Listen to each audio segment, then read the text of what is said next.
Explain, I'm here trying to do my best to make an invitation, and it's a pretty hard act to follow, so please forgive me, but I'm doing the best I can.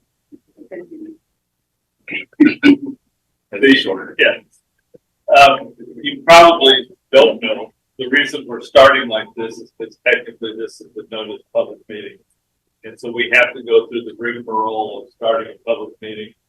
And then after that, we'll just be turning it over to the team that put this whole meeting together. But for right now, we have to go through this little bit of process. I just want to thank everyone, each and every one of you here, and each one of you. We all are doing our part to keep Ojai safe when there is a disaster. So I'm really super grateful to all of you for contributing your expertise and your time and your effort. So thank you all. It's super important. So, and thanks to James Vega out there in the ether for getting this together originally and getting everyone. And because it is a public meeting, we do have to take public communication. So does anybody here like to make a public comment? Hi, Callie. Thanks for coming. Hi, I'm Connor. I'm the Ojai Fire Safety Council. Right now we have an important project underway that actually ties really well with this, and we love to be partners with the city as possible. The wildfire vulnerability and evacuation assessment funded in 2021 by Cal Fire.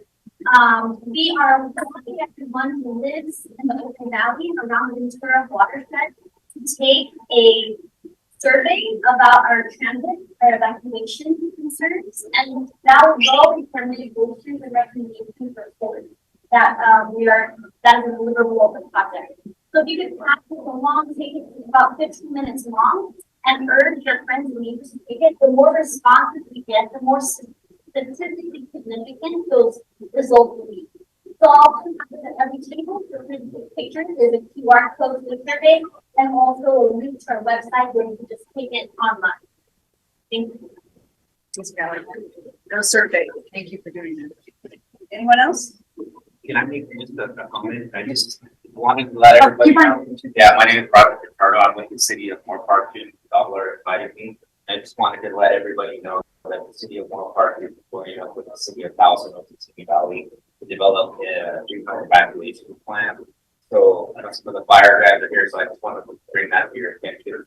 We're going to have a consultant on board probably within the next month. So the Red Cross is going to be contacted for information with the fire department, the Curry County Sheriff's fully as the Curry County Sheriff's Office. So I wanted to bring that to your attention. And then I believe the city of Ojai might be working on something similar. So if we can have that interaction and kind of help develop our evacuation plan to be consistent with what other jurisdictions are doing and the county of Ventura, I think we can have a joint effort and make this a seamless process and beneficial for the entire region here in Ventura. Thank you. Thank you very much. Anybody else?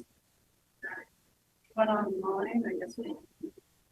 I also like to thank Laura and David for hosting us today. Very gracious. So with that, Okay, so first I want to thank the council for inviting us here today to participate. I think it's meetings and forums like this that really serve a purpose.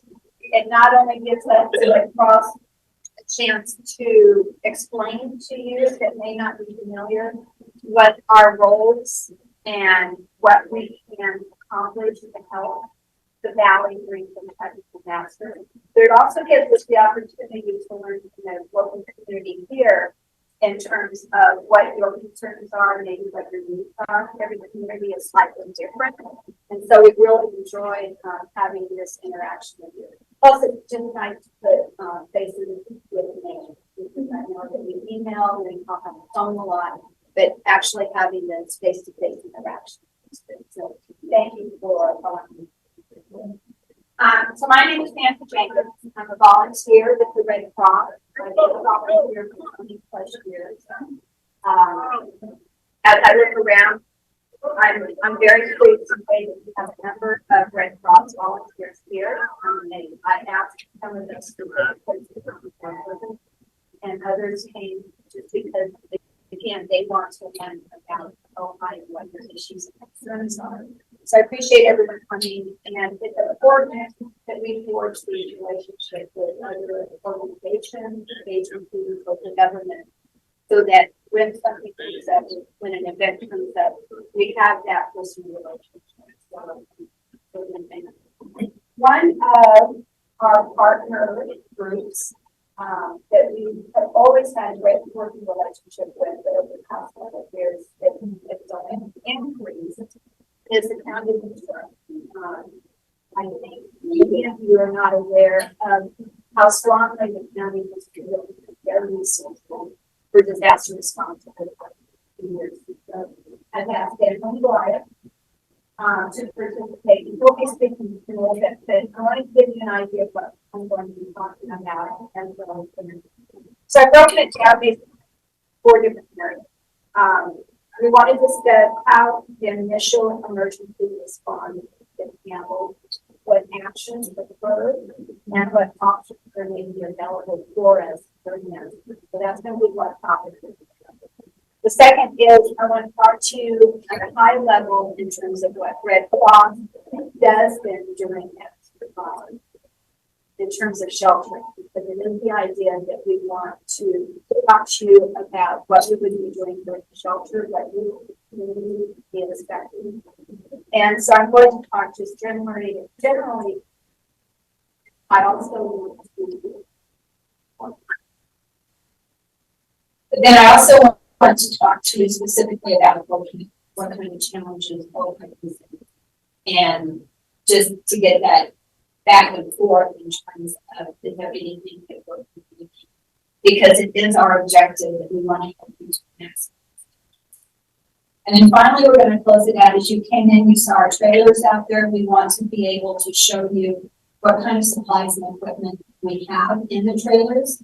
And it's not just the trailer that here and more of it by the gym. We also have one of these large Conex Conex boxes in which we have additional equipment. And 2, I'd be looking to Daniel to talk because the county also has unvetted supplies that they will also be making available to Ojai in the disaster. So I know it's getting warm. I'm getting warm already. So we'll try not to spend too much time, but I want to make sure that everyone has an understanding so that at the end of it, you'll say, okay, so if something happens, this is what we can expect. So I'm going to turn it over to Daniel.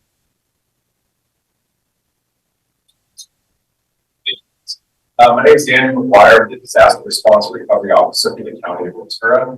I lead a small but mighty team of 3 that is responsible for the Mass Care and Shelter Branch and the EOC, or the Emergency Operations Center. Our team coordinates with the American Red Cross, Salvation Army, United Way, Team Lupon. There's a whole host of individuals and organizations that support our team during times of either natural disasters or man-made disasters, be it Roger during our most recent trainer in the war part.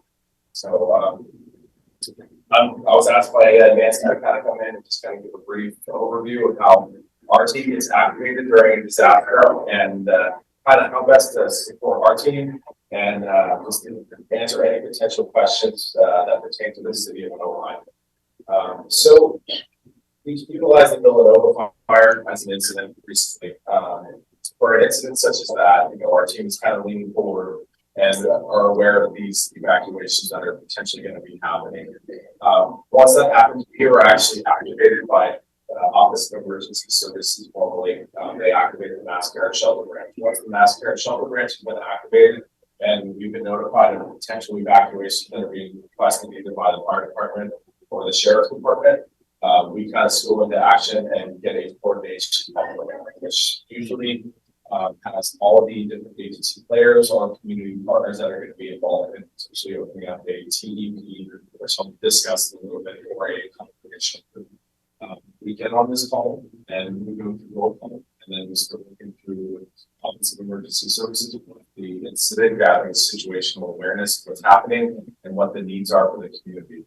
Once we can establish that, Then we work with Nancy, Candy, and the American Red Cross to identify a site, and along with the city partner. So for instance, the Villanova fire that we had most recently, I called Dave, spoke to Dave, and funny enough, this is actually the first time I've met Dave, when we had talked on the phone quite often. So we were able to establish North High School and a temporary evacuation point for the Terry Keeler neighborhoods that might be under threat from the Villanova fire. Once we were able to establish that, we worked with Nancy and the American Red Cross, identifying the needs for the volunteers to show up to North High School to establish a temporary evacuation point. And from there, pretty much the incident evolves. What a TEP is, a temporary evacuation point is essentially a parking lot or a large space that we pre-identified. If you go on BC Emergency, all of the TEPs in the county are all pre-identified and marked on their map. So I encourage you to go to bcemergency.com and identify where your local TEP is at. Once we've identified that, hey, we do need to open this up, pretty much what we're going to do is it allows for safe and rapid evacuation to the neighborhoods. We all know that wildfires are fast moving, and so getting individuals out of those neighborhoods that are under threat and into a safe spot is first priority safety. Once these individuals are evacuees or in, that also gives our team and Nancy's team the Red Cross a little bit of time to identify what the needs are for those community members and allows us time to respond. Sometimes we're all in different parts of the county, so it takes a little bit of time for us to get there. As the incident evolves, thank goodness the Villanova fire did not evolve into where we needed to do a more large scale evacuation where we had to open up a congregation shell shelter. So unfortunately that did not happen. But if we did have to evolve into that, that's when we talk to Nancy and say, hey, this is looking like we're gonna have to do some organized sheltering. We'll get on another coordination call and open up North High School at the gym. And that's where Nancy and her team have been. So any questions I can briefly answer, or I can follow up later after this, but I'll take a look at Nancy. She can go ahead. Sir. Ron from the fire department. So, what are the steps that, like, how did you get notified as far as like the Villanova? Once an evacuation was ordered, and that triggered something to you? And so, would that occur on off time, like weekends or? Yeah, so my team's available 24/7, and so generally when you guys set up your ICP, you'll have a representative office of emergency services that shows up there. 9 times out of 10, they're there, and they're talking back and forth with us. So, and also my team is really, really proactive. I actually come from a fire background as well. I got 10 years of fire, doing hot shots and all that fun stuff. So you kind of can look at something and kind of have a general idea of what's happening, but we take our cues from your team at the ICP. If you guys are forecasting, hey, this is going to move this direction and potentially might impact this neighborhood, you know, you're obviously communicating Office of Emergency Services or whatever representatives there who's talking to my team, and that those conversations are what deem us being activated or not activated. So, Good morning, I'm Barry Parker with the County Fire. The local division chief representing Ojai. Really appreciate Red Cross inviting us all here. It's a really important conversation. But what I want to do for you specifically, how the pieces of the puzzle in the county work prior to actually mobilizing a robust plan. So I just kind of wanted to quickly walk you through that so we can all understand how this comes together. So when county fire needs the initial 911 call, and we get our first resource on scene, and we have a general idea where it's at, how big is the fire, what are the threats. And our number one priority is life. So when I'm en route here at Ojai, I'm multitasking. I'm going code 3, I'm on the radio talking to dispatch, I'm on the phone with county OES, and I'm letting them know what the threat is immediately. We like to lean into these threats early because that's going to allow for this mighty team of 3 to mobilize, start to either support the TEP, make phone calls to the American Red Cross, simultaneously reaching out to the city manager and giving the city manager updates, and as well as events. So this is a well-oiled machine, and there's a lot of moving parts. But we've got these boxes that are checked that ensure that everyone is getting timely and efficient information sharing so that we're all successful. Just wanted to kind of point out behind the scenes what's going on. I appreciate it. Thank you. So yeah, I appreciate you, Parker, coming in and kind of giving you that before everybody starts activating shelters scenario. That is very, very critical. Like you said, it stated, there is a lot of moving parts and a lot of people don't see behind the scenes, and a lot of people that are multitasking to make sure that our community residents have the same place to go. So I'm going to turn it over to Nancy now. Nancy, thank you again for letting me But I attended the tabletop exercise that the city put on back in January. And I remember during that you were talking to how the city had their own EOC. Do you want to share with us how you get that EOC up to operational?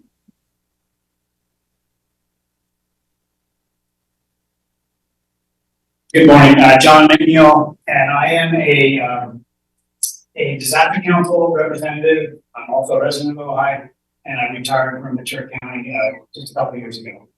So with all of that, I've been asked to help the city develop and improve on their emergency plans, and part of that was, what is the city's role in an exercise like this, or a real scenario like the Corona fire that was just mentioned? So I got together with James Vega, the predecessor, of course, and we just tried to iron out some details of what it is the city's going to do during an emergency. So once you get notified, the city gets notified. Chief Parker already mentioned that you'd have a phone call. Excuse me, didn't think I was speaking. Would have a phone call to update the city manager and his staff of the potential of what's going on. So at that point, the city manager, I'm not going to put words into our current city manager's head, but there's got to be some kind of thought process and priorities set for the city. That would be the city manager's responsibility, or whoever he designates that to. Part of that decision is whether to open up the Emergency Operations Center within the city, which is a small part of the overall plan of the Ventura County's Emergency Operations Center. Most likely, if they're activating TEPs and even considering going to an overnight shelter, the EOC at the county level is most likely opened up. So really the city's role in that is they have their own kind of sub EOC set up, and that's really to handle the responsibilities within the jurisdictions of the city. And primarily, as we've vetted out these exercises with the city, it's really getting accurate information and disseminating that to the community. Because the actions taken to mitigate the emergency is really going to be at the county level, and the resources they bring in from other counties, the state, and the federal government. So I think I hit that, Mark. But that is, I think I answered your question too, on what the city's part in this is. Yeah. And again, I'm just going to reiterate what Chief Parker said and what's been said up here. It's collaboration. And I think you mentioned it in the beginning, or someone mentioned it. You have phone calls with all these people in this room, and all of a sudden you see them face to face. It changes the game in a very good way. So it's so much more productive, and I don't say the word relaxing, but just comfortable.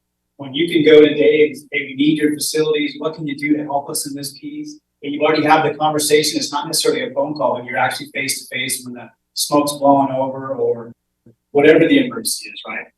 And one other thing I want to talk about, just or a point to make, is we always talk wildfires because that's the one that's in our face most often. And we exercise these drills most often. We be relevant to a wildfire. But typically after the wildfire, you have debris flow issues from heavy rainfalls. So consider that. Consider, unfortunately, some civil unrest situation where we have to activate shelters or engage everyone that's in this room for a common goal. Or, a gas leak, a natural gas leak that's threatened a neighborhood within our city or a community area. So there's quite a few different scenarios that could play out to bring this team together. It's not always about wildfire, but that is the complete practice. Thank you. Okay, and also to back up on something that Daniel was talking to, this idea of a temporary evacuation point. This is something that for the Red Cross is relatively new, and it came about during COVID. Because during COVID, we were basically discouraged from having congregate shelters. Obviously, we have that space situation where you remain so far away from the people. And we went to a different model of or non-congregate sheltering, meaning that we were putting all of our clients in hotels and motels. But to go along with that, it was the idea, well, let's open up a temporary evacuation point, which is kind of like, okay, let's have everyone evacuate there. And that way we can make a better handle on what the expectations of the disaster. Is it something short term, or maybe we can wait it out until the evacuation point is lifted? Or do we need to go to a shelter and then send them to hotels? So even though we're now back to our original model of congregate sheltering, it's the idea that they did find benefit from having these tests. As again, I think of this kind of like pulling off the grid. Let's see what's going to happen before we actually send people. So we've maintained that. I think Daniel has been a little bit lacking in his talk about his own team. Yes, he has a team, mighty team of 3, but yet they have also, the county has been very proactive in getting many of their employees trained up to be disaster service workers. Is that right, DSW? So he's got a whole cadre of people to support him in the event that they have to open a tap. Yes, the Red Cross is there to support them, but then we're looking at having the DSW workers come in behind us. And the same thing with shelters. If you think back to some of the scenarios that we've had in the past 5-6 years, there have been times when we've had to have multiple shelters open. And it can be difficult for our Ventura County Red Cross to staff and manage all of those shelters. So there again, the county has stood up and said, well, we have the capacity and to open shelters as well. So everything I'm talking to here in terms of our Red Cross shelters, it's being duplicated by capabilities by the county. So I want you to know that you guys are really in good hands in terms of having people and organizations to support you. So, okay, so I want to talk now to basically what goes on in the shelter and what type of functions we have to support. Typically, for the Ojai area, we would open up the shelter in the gymnasium. And we would have been meeting there today, but they're meeting some new flooring and some other renovations. So we're meeting there, which is perfectly great. Because actually this type of space is not unlike some of the spaces that we would have for a shelter. And there are challenges that this space presents to us. So what I'd like to do is just walk through and talk to some of the functional activities that we do in a shelter, and then talk to how this space may or may not work for that.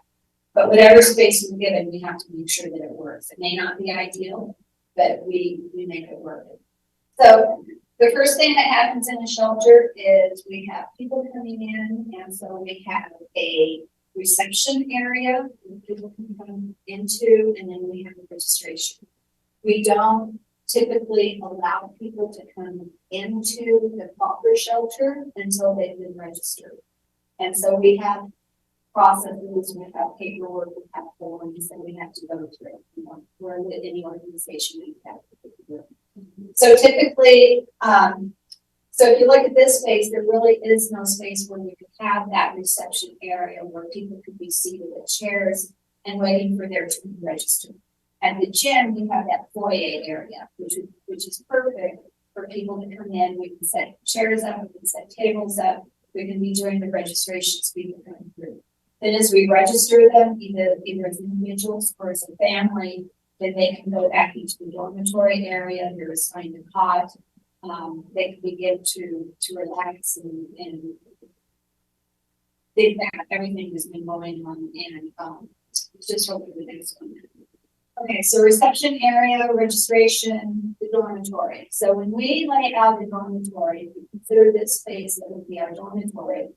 What we try to do is we try to break it up into what we call a quad area, where we have one section that would be available for single males, one section that would be available for single females, another section for families, and then the fourth section would be for any people that may have disabilities or functional needs. And that way it just kind of helps us better serve the clients that we registered into the shelter. We are back to our 40 square feet per person or per pot. When we were in COVID, if we had to have a congregate shelter, we had to expand that to 110 square feet per pot just to give people the space. But we're now back to 40 square feet per person. So that means that in the gymnasium here, we can accommodate 187 pots. If we have overflow on that, we would have to look at overflowing into some other facility as well. So keep in mind that in something particularly like this, and the gym as well, we not only have the dormitory space, but we have to allow for feeding and for food service. So the nice thing about this space is that you do have the kitchen area there. You have it to where people can file in, file through to be picking up their meals or their snacks or their drinks or whatever. But we still need to set up tables and chairs for a feeding area. We try to discourage people from taking food back to the cots or into that area. We just don't want to have to deal with that. So ideally, we need to have some type of area separate where they can be eating. We would also like to have refrigeration and a cleaning area. Food safety is a very big issue with us. We try to ensure that we don't go on, we have rules that we follow in terms of what makes food safe and what doesn't. And so this space is ideal in that we would have that. But in the gym, we don't have that. But yet in talking today for the high school in general, it sounds like we would have access to the cafeteria. And in fact, he said that during the Thomas fire, we did have access to it. Now, I'm sorry? They didn't use it? Oh, they didn't eat, okay. But There were some groups in the union, but most people were. it's mostly set up. Okay.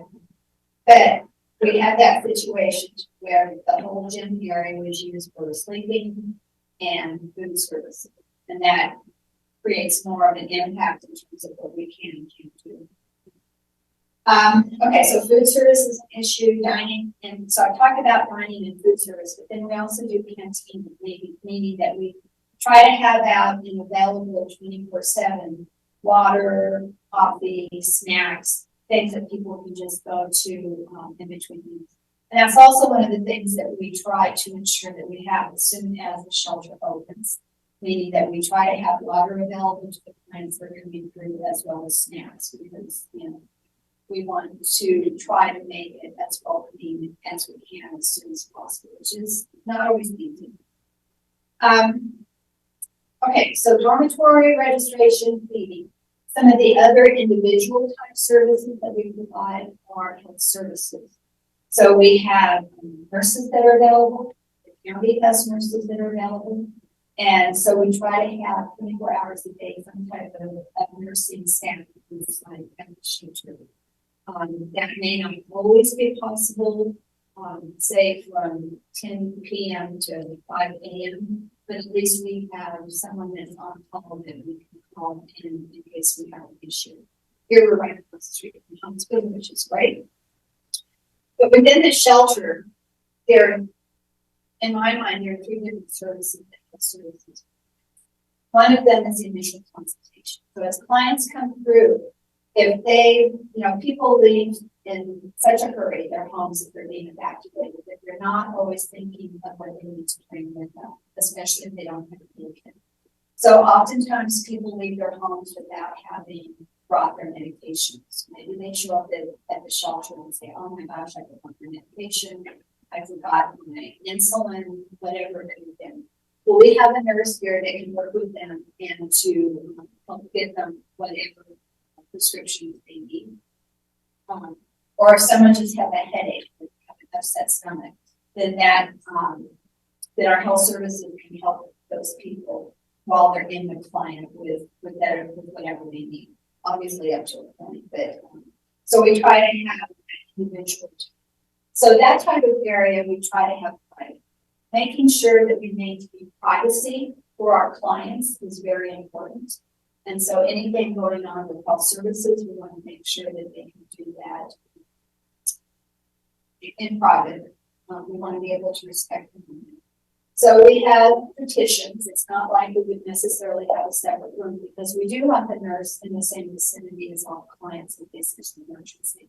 So what we would do is we have petition. We would set it up against the walls where the petition now it basically, provide some type of screen. We may put a cot separately back there in case whoever's on back to visit the nurse needs to sit down. And we want to make sure that the nurse has room for their laptop. They typically have a laptop they work with and whatever medical supplies that they have. So this would be kind of a central space.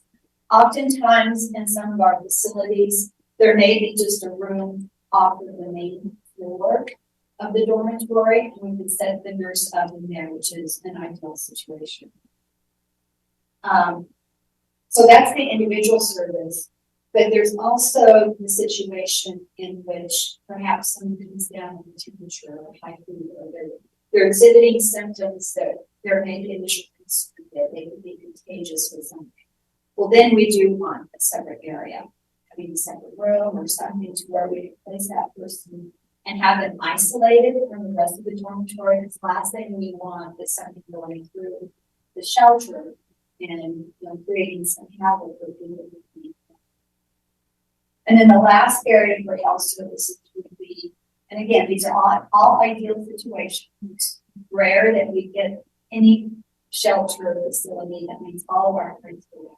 But it would be nice too if we could have an area for families. So if there's a mother that's nursing, if there are maybe family members that have some autism or some other situation where they just need to get away, it's nice to have that separate area that we can accommodate them. Okay, so that's health services. Moving on, we also have mental health services. As does the county, they have mental health services too. So again, we've got this duplication of effort here to where I think we're in really good shape. So this is the same thing. Sometimes people can become very stressed with the situation.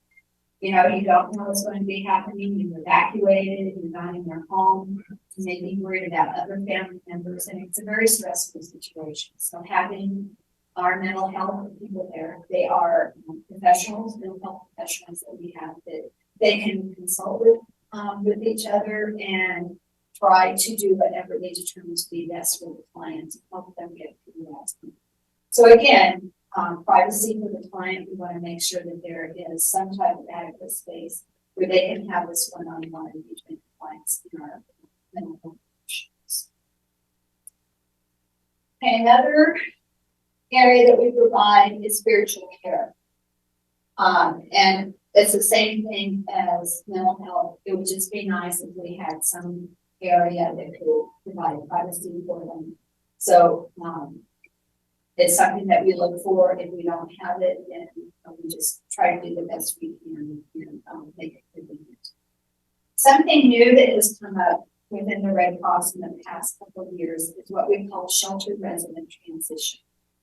And yes, the Red Cross is very good at providing recovery assistance. This is kind of after the fact of the disaster when people are beginning to return home or trying to return.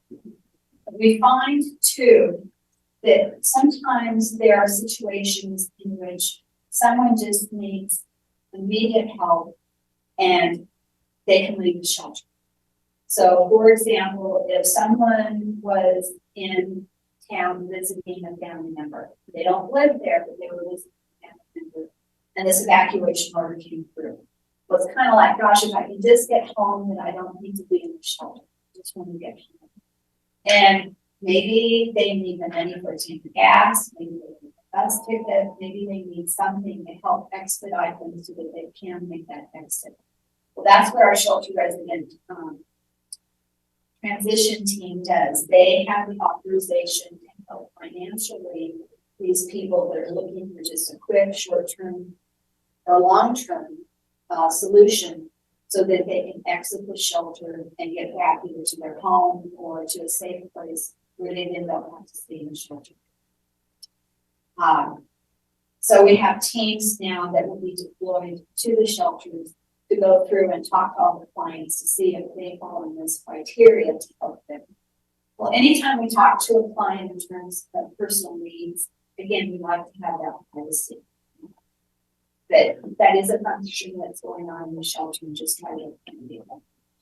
And then this last one is really an ideal situation. That it would be great if we could have an area separate from everything where maybe people could go just read a book. Maybe there'd be a TV there they could go. Maybe for the kids, if we have a lot of kids in the shelter, we can set them up with coloring books or books for games or toys. Because doing that in the shelter is not always ideal. People are trying to rest and sleep. Doing that in the feeding area is not always ideal because if there's kids, maybe they want to just spread out, make a mess, and be loud, which they should be entitled to do. Kids are just under as much stress as the adults are.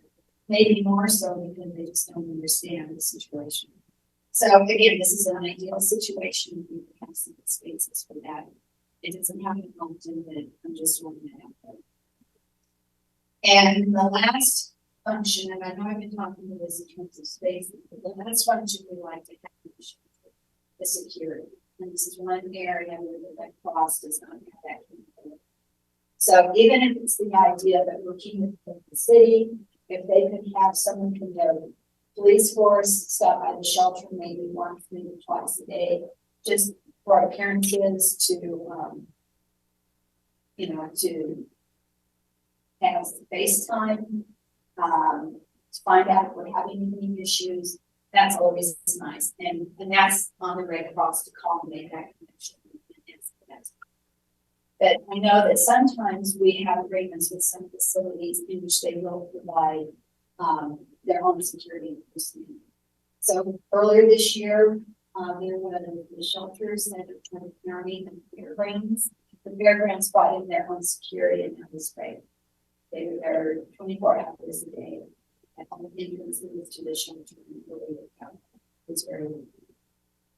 Okay, so I've been talking and talking. Those are the main functions that we do within the shelter. Those are the functions that we would be doing for you either here or in the gym or at any of the other shelter sites that we have agreements with in Ojai. And there's a lot that I do. We have a logistics team that is responsible for bringing all of our supplies and our trailers here. And again, Daniel has his mighty team of 3. That's what they do. I think Daniel, there's only 2 guys that tow their trailers, right? So a lot is placed on their shoulders. For the Red Cross, we depend on volunteers. Every Red Cross person that you see here is a volunteer. So we have a great team. We are all very appreciative of them. Daniel has a paid workforce. Not that I would switch with him because I love our volunteers, but there is something to say that we need to do. We ask, within the Red Cross, we ask for raises for girls. Okay, so any questions so far on what I've been talking to? Because next time I want to dive in and talk specifically about it. Did any questions?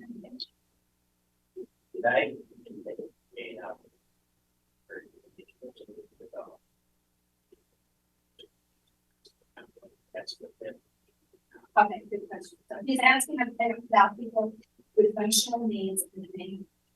So let's talk about this for a minute. This is something new that the Red Cross has come out with a new policy on. In the past, we always said that we don't accept pets in shelters unless they are service animals. And even the definition of service animals has changed. It used to be that a service animal could be recognized as either a dog or a miniature horse. We now limit that to only dogs. So if there's a service animal, a dog, they're welcome into the shelter. But the change is that we're now welcoming all pets into the shelter. So it's not that everyone can bring in their dog or their cat or their reptile or their cockatoo or their parrot or their peacock or their goat. it's more the idea that the shelters will be co-located. So we, the Red Cross, have agreements with some animal nonprofits in which they will bring some of their volunteers that have been trained to work with animals to help us with the animals. We, the Red Cross, have a limited number of large cages for the dogs. All the dogs have to be housed individually with cages. Animal services will come and support us. Do you want to talk about animal services? So I can touch on the pet shelter and animal services. So during this coordination call, animal services is on there. Ryan Bray is partaking in these different conversations and understands the need. When we talk about pets specifically, and the cohabitation of pets with individuals or clients in the shelter, there's been a little bit of changes as far as the acceptance of that in service animals, but right now we're still doing our best to set up a like either a tent or a different facility that's co-located right next door to the shelter, so really close by. Animal Services comes in and drops off cages. Our team also carries cages. American Red Cross also carries cages. So generally, what you will be seeing inside of the shelter is just service animals. So that's formally what we keep our eyes on as far as what we can provide as far as services. I know there has been lately this growth of allowing individuals to bring in all the pets. People bringing their dogs and cats in cages. We're kind of shying away from that just because of liability issues, but then we also have to follow the agreements that we've established with these different facilities where the facility states no pets inside of their building. We cannot allow pets inside their building, which is the majority of what we do. We always allow service animals to still pets. Answer this question, so there are situations where the trained are relative. And that are those individuals for disabled or several, let's say, aspects. Come over to the meeting, let's just say no, that's a lot. Definitely, there's a service very obligated involved. So is the idea that animal services then provides a resource for the individual to one attend, be part of, basically stay at the refuge center until the services are provided, whatnot, and then the animal will then take it to the shelter, or would there be a potential like a shelter outside of the facility? So there, yes, and there would be a shelter outside of the facility on site. We also purchased large, they're called Western Shelter tents. They're the fire tents that you see in fire camp.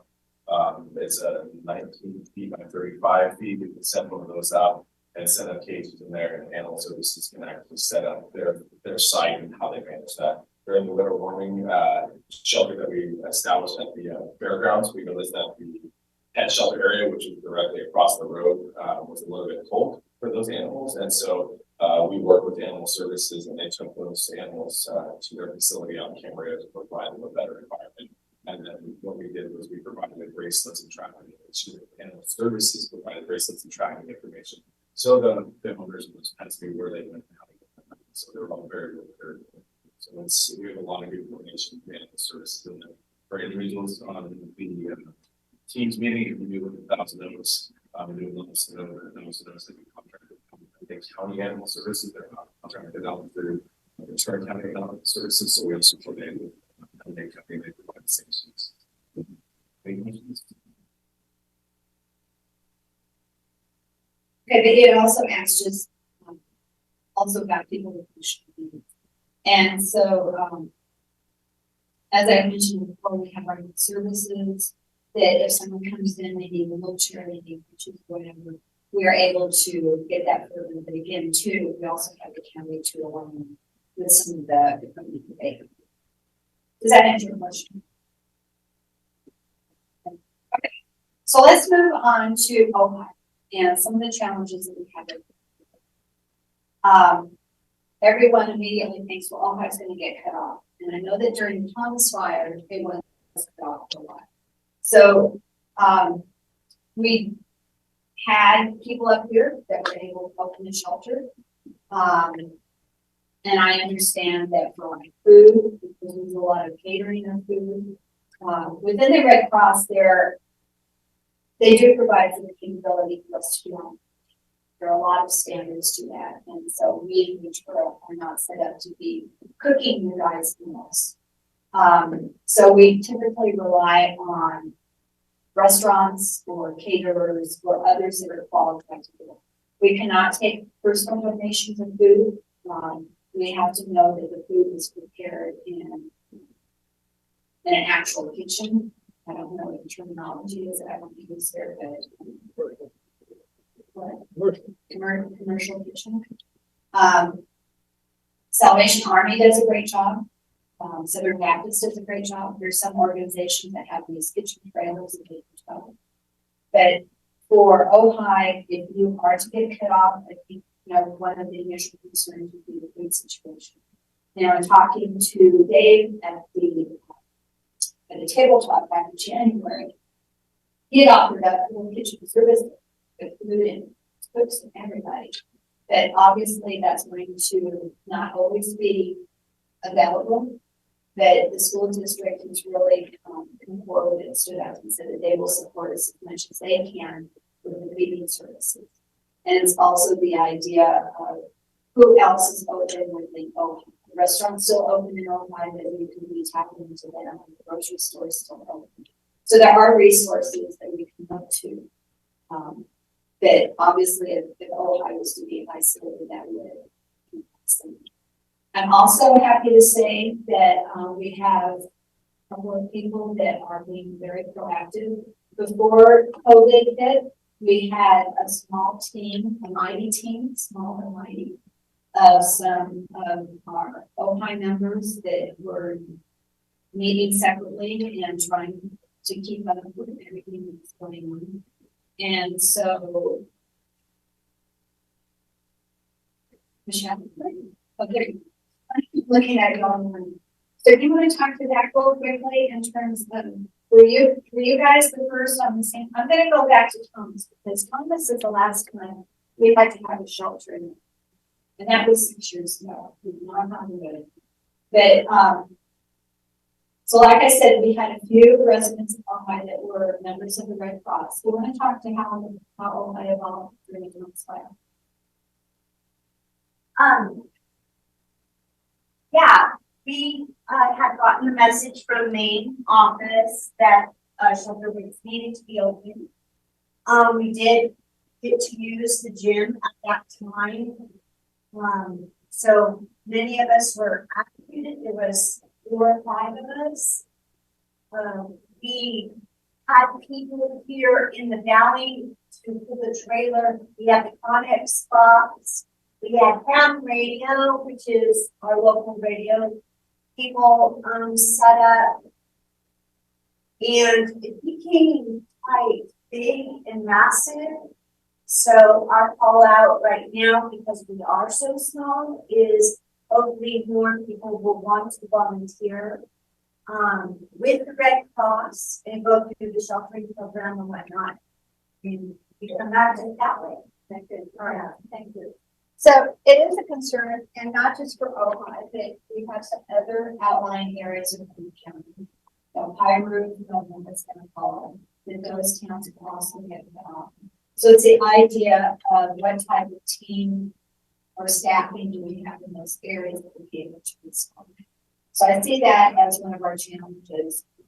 But as I said initially, they're trying to reconstruct some of the people that were supporting Red Cross prior to COVID. During COVID, I think everyone just got a little lax. We lost a lot of volunteers, but we got a lot of new volunteers as well. It's just that there haven't been events, which is a good thing for them to be active in. So unless there's something that's keeping people engaged, sometimes it's difficult to keep people active with the organization. We have no training and new processes and new procedures that we have all the time. So we really need people to remain active and engaged.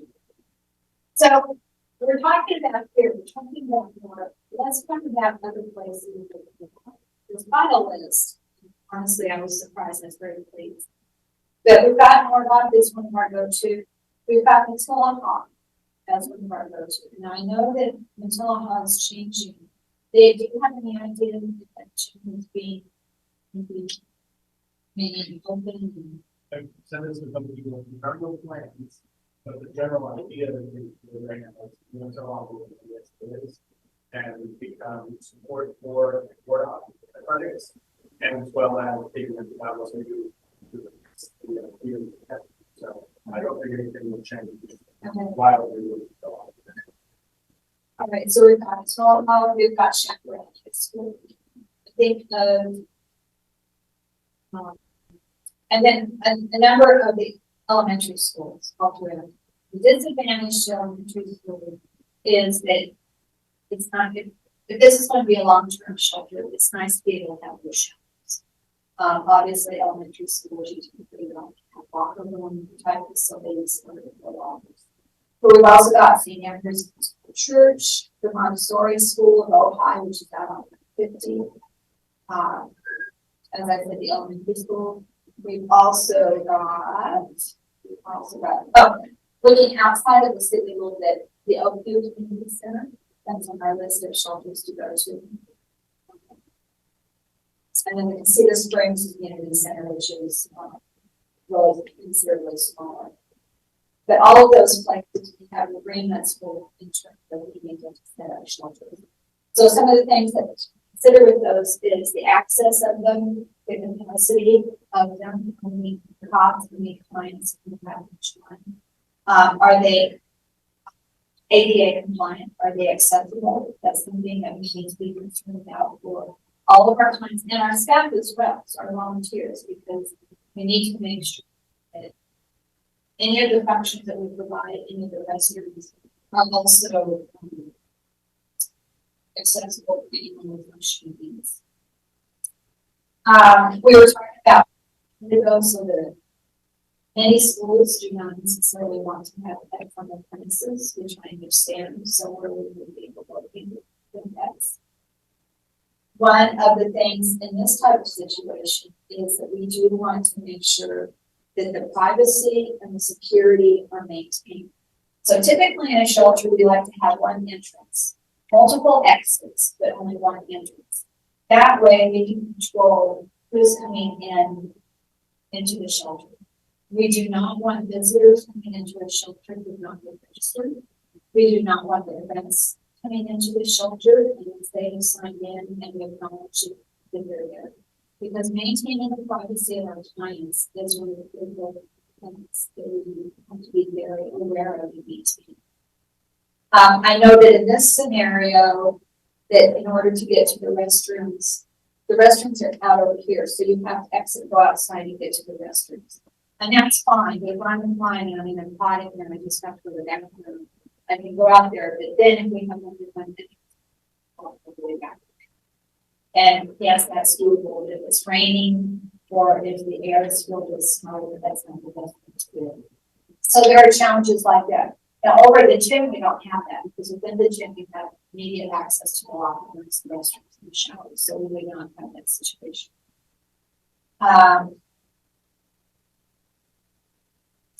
What else? I think those are the topics. One of the things that happened when we found started was that we had a small living parking lot. So we had yes, thank you. Outside. And they were a lot of them registered in 8. Yes. Okay. So people that don't stay within the dormitory, maybe they have their RV, and that is one thing unique about Ojai is during Thomas and other previous fires, you would get a lot of clients showing up with their RVs, which is great. They would live with them. Like Judy said, they would register. And once you register, then you're entitled to meals there. It's not that you have to stay inside the dormitory or sleep inside the dormitory, but you have access to all the services that are provided. So people come in tents. That is fun. And again, the high school is set up where you do have that large area. There are some shelters that don't. So, for example, the elementary school, you just have that. The churches, you really almost have that. But that is a positive one. So, any questions on that? Yeah.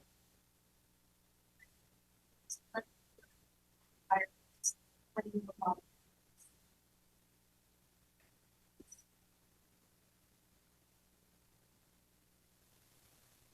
One thing that is a huge regret of mine, but I think 2 days in, I had ordered air filters and purifiers because the smoke had come over and it was okay for a while. And then the gym was actually full of smoke. There was a little bit of a mismatch with what paying for it. And I was excited I would just take in the lump and I was just paying for it. But my folks on top said, no, we're not paying for it. Red Cross said, no, we're not paying for it. And so we got the last 6 purifiers in California were available from Bakersfield. He arrived and I had to turn around. So that was a huge, like, I still remains this thing, but it's something that I think about and we should just know who is accountable for that. Another one. So with that being said, lessons learned, at the county building of their program, a lot from the audit that we all went through with Thomas Mar, understanding what happened. We actually, every one of our shelter trailers comes with air scrubbers. So every single trailer that we have has an air scrubber, plus we have numerous cartridges, so we could probably leave less than 5 box. They will scrub and turn over the air, and the gym will probably use them at the winter warming shelter, which is scrub the air just because COVID is still a thing, and we're going causing a lot of individuals the disaster homes. It's out of a small gym, raining outside, they were venturing out, so we make sure we were scrubbing over the air. In addition, inside of our warehouse, we have these 4 more air scrubbers that are available. So I believe we have a total of 8 air scrubbers that are there to support like people love. We definitely address that. Yeah, what are those devices called during COVID? They're better. They're done effectively for disinfecting ionization. That's like a UV light. Yeah. So we just use Lysol wipes for these solutions. We partner with public health, and so they advise us on what the proper solution ratio is. And so public health comes out and checks all of our. I think it's every 2 to 4 hours, and does really full disease checks, and then also ensuring that we're addressing wiping down the doorknobs, like everything's getting wiped down, making sure that sanitary conditions are always present. So that Bring that to your attention. And I think if we were outside, one of our colleagues in the district, colleagues, they have a lot of those that we purchased, and they're just, they're not using them anymore. So they're just trying to, not get rid of everything, but just, source it out to agencies that may find it useful that weren't able to get those during the pandemic. For instance, I think at one point in time they were going for like $600 a piece.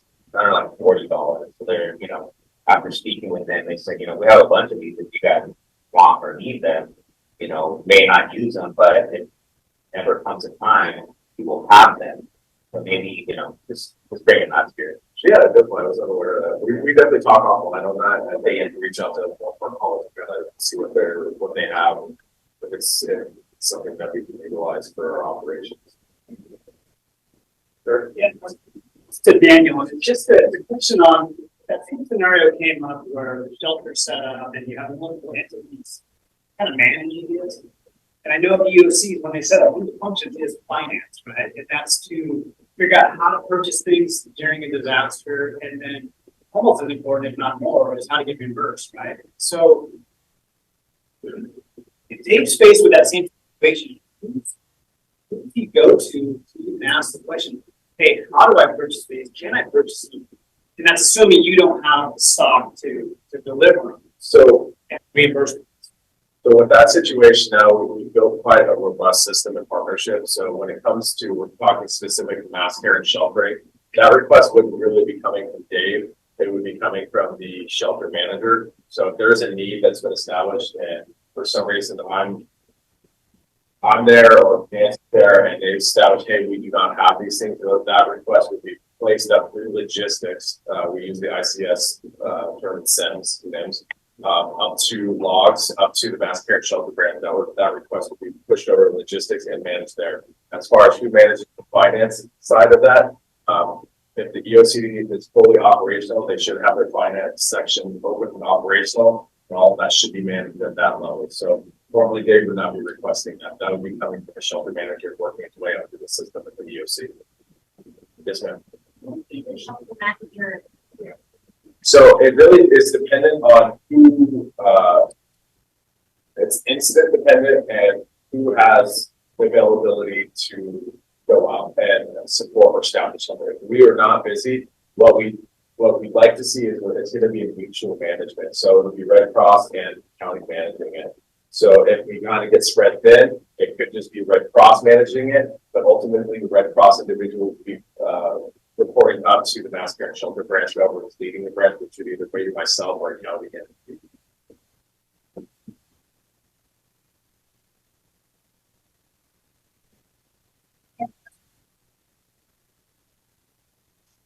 Once again, so that, I basically finished what I had wanted to talk to that in terms of what goes on within the shelter, what type of functions are going on, what type of space you need, and also talking about what your unique needs are that we see.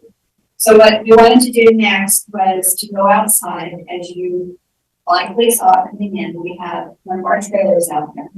So within the Red Cross, we have 8 what we call shelter trailers, and many of them are pre-positioned throughout the county. We have one, I think we have one in Moore Park or Twistley, but we also have one here in Ojai, and it's located out of the county fire department or fire station in the road.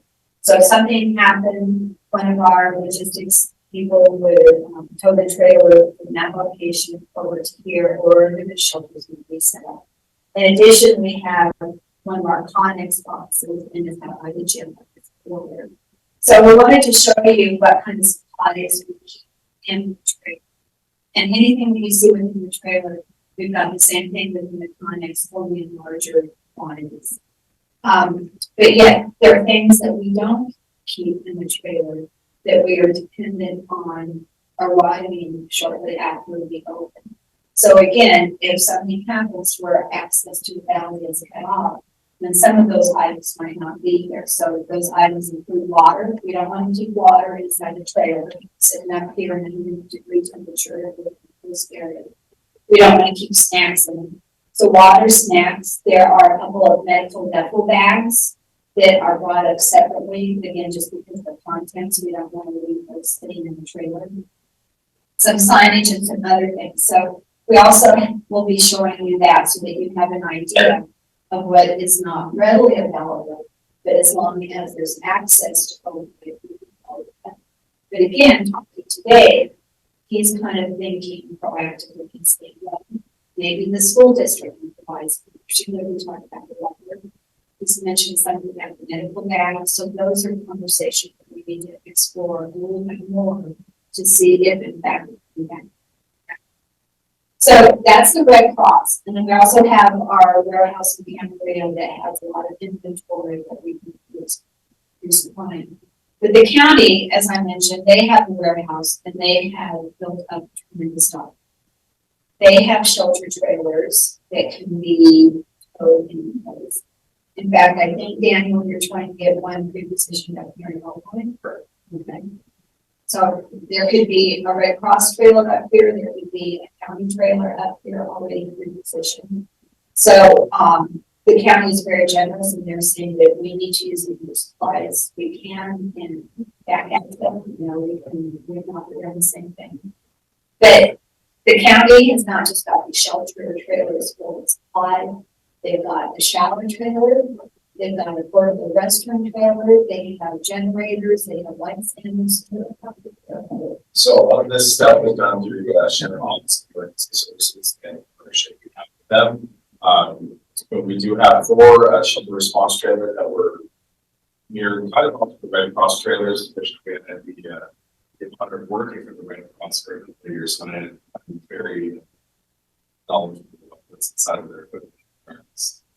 So we took kind of cherry picked their trailers and created our own trailers. We have 4 of them placed throughout the county, in addition to the 1 trailer that we're trying to get up in Ojai pretty soon. And Additionally, we also have the warehouse in Camarillo, with an additional 2,000 to 3,000 cots that are available for us to use along with blankets to support all of that. Our goal eventually is to be able to support sheltering 1% of the population of the county of Ventura, which is a million residents is kind of the number to go off of. So that's about 10,000. If we could switch 10,000 cots, that doesn't seem like a lot, but that would fill up probably all of the Amazon warehouse. And then if you look at the evacuation for Hurricane Katrina, that's supported Georgia, the East Coast, and Texas, et cetera. They saw about 10,000 residents inside the studio, so 10,000 cots. It's a pretty good number to shoot for. But yes, we do have it's a shower trailer that doubles as a rescue trailer, so we use that during winter storms, allowing showers, hot showers to all the disaster individuals that evacuated through. We came out 170 showers in that 4-day period. Shower trailers, light standards, generators, technical support, Wi-Fi units, all that stuff. So I really think plenty of MREs and food, and I think a really big testament of our partnership was during the winter storms was, I believe I was driving a county truck and towing the Red Cross shelter trailer. And so I really wish I would have had a picture of that. That's a sort of partnership at the level of how we work all together. It's a really good opportunity. So that's really Okay, so that's all that I've got to say inside. If we want to go on outside and, our logistics team, our Red Cross logistics team can be giving you more of a show and tell in terms of it. But again, I appreciate, your time. I appreciate you listening, and hopefully, you're coming away with a better sense or feel that the Red Cross is here to support you, and for all these partnerships, I think you're really doing a great job during a very bad.